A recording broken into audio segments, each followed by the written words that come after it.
नमस्कार दोस्तों, मेरा चैनल कथा भक्ति सागर में आप लोग का स्वागत है। आज हम कामदा एकादशी व्रत की कहानी सुनेंगे। प्राचीन काल में एक भोगीपुर नामक नगर था।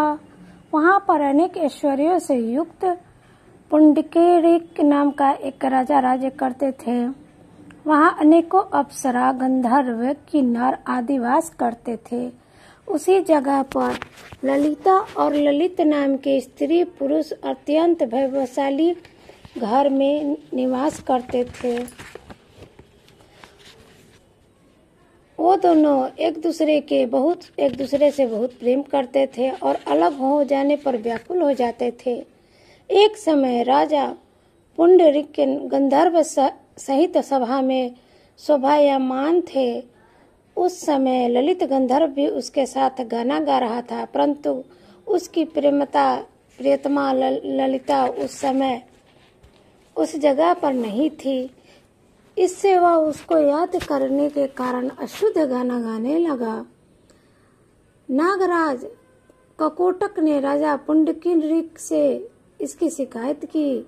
इस पर राजा पुंडरीक ने श्राप दे दिया कि अरे दुष्ट, तू मेरे सामने गाना गाता हुआ भी अपनी स्त्री का स्मरण कर रहा है। इससे तू कच्चे मांस और मनुष्य को खाने वाला राक्षस होगा। तू महापापी है। अपने कर्म का अब तू फल भोगा।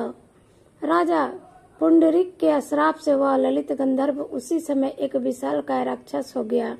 उसका मुख भयानक हो गया। उसके नेत्र सूर्य चंद्र के समान प्रतीत होने लगे।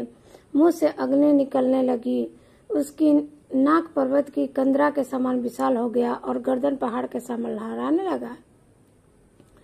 उसके सिर के बाल पर्वत पर उगने वाले वृक्षों के समान दिखाई देने लगे। उसकी भुजाएं दो योजन लंबी हो गई। इस तरह उसका 8 योजन शरीर हो गया। राक्षस हो जाने पर उसको महान दुख हुआ और उसने कर्म का फल भोगने लगा। जब ललिता को अपने प्रीतम ललित का ऐसा हाल महसूस हुआ तो वह बहुत दुखी हुई। वह सदैव अपने पति के उद्धार के लिए विचार करने लगी, मैं कहाँ जाऊँ और क्या करूँ। वह राक्षस घोर वनों में रहने लगा और अनेक प्रकार के पाप करने लगा। उसकी स्त्री ललिता भी उसके पीछे पीछे जाती और उसका विलाप करती रहती। एक दिन वह अपने पति के पीछे पीछे घूमते हुए विंध्याचल पर्वत चली गई। उसने उस जगह त्रिंडी ऋषि का आश्रम देखा। वह शीघ्र ही उस आश्रम के पास गई। उस ऋषि के सम्मुख जाकर विनय करने लगी। उसे देखकर त्रिंडी ऋषि बोले कि हे सुभंगे, तुम कौन हो और यहाँ किसके लिए आई हो। ललिता बोली, हे मुनि, मैं बिरधनवा नामक गंधर्व की कन्या ललिता हूँ। मेरे पति राजा पुंडरीक के श्राप से एक भयानक राक्षस हो गया है। इससे मुझको महान दुख हुआ है। आप उसे राक्षस योनि से छूटने का कोई श्रेष्ठ उपाय बताइए। तब ट्रिंगी ऋषि बोले, अरे गंधर्व कन्या ललिता, अब चैत्र मास के शुक्ल पक्ष की एकादशी आने वाली है। उसका नाम कामदा एकादशी है। उसके व्रत करने से मनुष्य के समस्त कार्य शीघ्र ही सिद्ध हो जाते हैं। यदि तो उसके व्रत के पुण्य को अपने पति को दे देगी तो शीघ्र ही राक्षस योनि से छूट जाएगा। राजा का श्राप शांत हो जाएगा।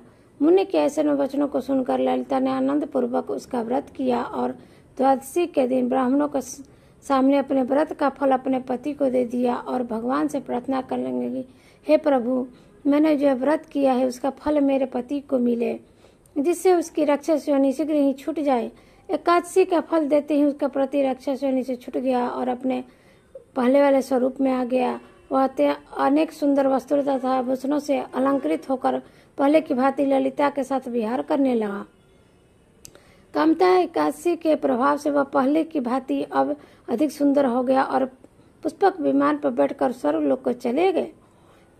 ये कथा सुनने के बाद उस स्त्री का कष्ट दूर हो गया है। इसी तरह अगर जो भी मनुष्य इस कामदा एकादशी का व्रत करेगा अच्छी से श्रद्धा भाव से मन से, तो उसके भी जो भी दुख होंगे वो भगवान जरूर दूर करेंगे।